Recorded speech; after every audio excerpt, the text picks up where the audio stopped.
guys, good afternoon. Kain muna tayo at ang ulam po natin ay itong maliliit na isda, yung tinatawag nilang yung ginagawang ginamos na isda. Nilagyan ko siya ng sili at saka homba, ay adobong baboy. Naglaway tuloy ako. At syempre ang mais po na ang ating kanin ngayon. At kakain muna ako. Mm. Ano ba?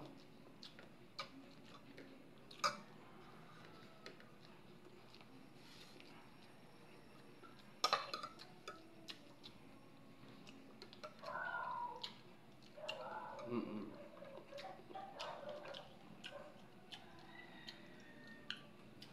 By the way guys,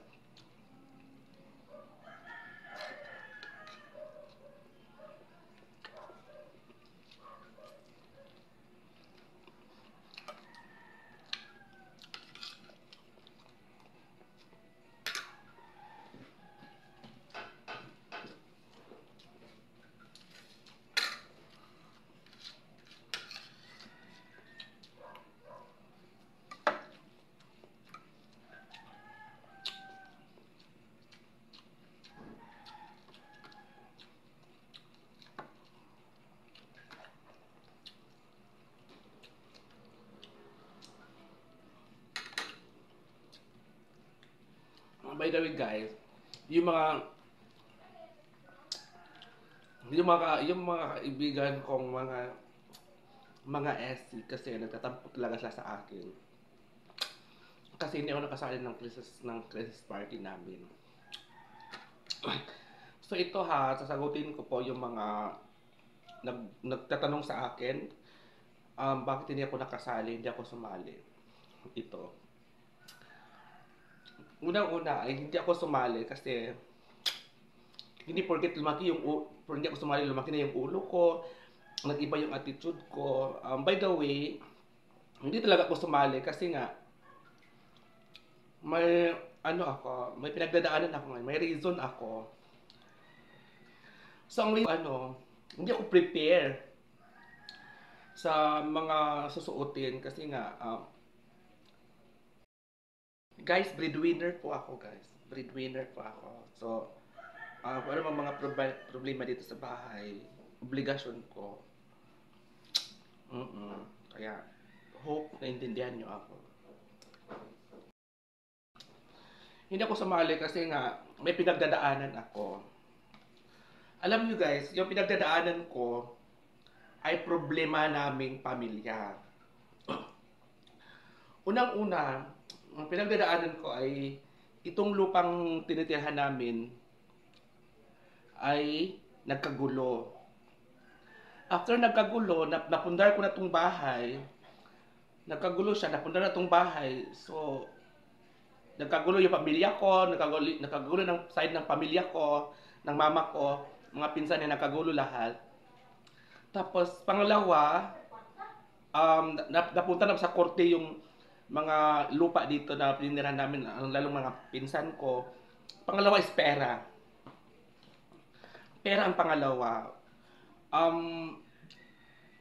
Sa sobrang hina na namin kita namin dito sa aming social media ay mahina rin yung income ko. Mahina rin yung income namin kasi gastusin, lalong-lalo na sa pangangailangan ng pamilya mo, pangangailangan sa sarili mo, which is andyan naman yung ating income or kikitain kung magsikap tayo.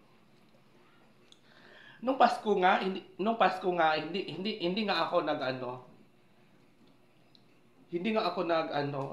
nung Pasko nga hindi nga kami gumastos dito sa Pasko kaya wala akong live kasi wala akong panghanda dito sa ating Pasko. Alam niyo guys, malungkot ako sa Pasko. Malungkot ako kasi nga sobrang lungkot ko sa Pasko kasi nakita ko yung mga pamilya ko dito, yung mga pamangkin ko na walang kinakain, which is Pasko. Tapos yung Pasko, tapos yun, kaya kung sasali ako doon sa Goddess, hindi rin ako masaya kasi nga wala akong pambili doon sa mga gamit na yan. Okay lang sana kung may mag-i-sponsor sa akin, may magbibigay sa akin ng, oh, yung sali ka ng Goddess, ito yung ano mo, ibili mo to sa ano sa outfit mo. Kasi makasali talaga ako. Nung Pasko nga naawang ako sa pamilya ko kasi wala kaming handa nung Pasko. Ngayon ang dami nagtatanong sa akin na bakit ganito ganyan. Ang kaibigan, andyan lang naman sila. Ang problema mo, hindi mo maibibigay sa mga kaibigan mo. Which is, sa mga nagtatanong sa akin na bakit hindi ko pumunta doon, lumaki yung ulo ko, ganito ganyo. Masakit makita at magbasa ng ganyan na sinasabihan kang hindi magaganda ng mga followers mo or mga tao mo na hindi nakakaalam ng anong reason kung bakit hindi ka nakapunta ngayon, which is first time pa talaga ngayon na hindi ako nakapunta. After nun, after is wala kaming problema magkakaibigan. Wala kaming problema, okay kaming mga esil, okay kaming lahat. Wala kaming problema talaga. Siguro, sa ngayon is, naintindihan ko sila kasi nagtatampo sila sa akin. Which is, naintindihan din nila yung sitwasyon ko. Kaya, sa mga nagsasabing na lumaki na yung ulo ko at ganito, ganyan. Guys, please intindihin niyo naman ako, guys. Marami akong mga problemang hindi dapat isabi sa inyo.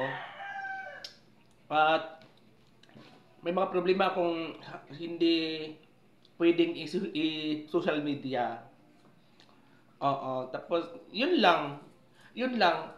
Ang magkaibigan kaming lahat, which is kayo lang po napapalaki ng mga problema. Nasasaktan ako sa mga bash ninyo, panganinsulto ninyo. Masasakit talaga siya. Pero, yun talaga ang problema ko. Wala akong pambili ng outfit. Nagka-problema pa dito sa attorney na babayaran namin every week na may mga kaso-kaso kasi na ginagawa ngayon.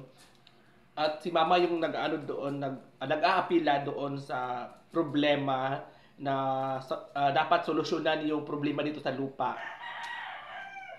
Pangatlo, stress ako dito sa bahay kasi nakapundar na ako, tapos wala akong pera. Wala akong pera, tapos Pasko, wala ako, kumain lang ako doon sa kaibigan ko. Doon ako naki-Christmas, naki-Christmas at kain ako doon. At pati yung si mama nakikriswala sa kapitbahay. Yun lang. Wala naman akong dapat isabi sa inyo na hindi maganda kasi yan lang talaga. First time ko rin hindi nakasali ngayon. At first time ko lang talaga yung nakasali. Kaya guys, please stop sa mga nag-ano sa akin, nagtatanong. Yan na po talaga, guys. Yan na talaga yung problema ko. Kaya guys, thank you so much guys and God bless. Bye.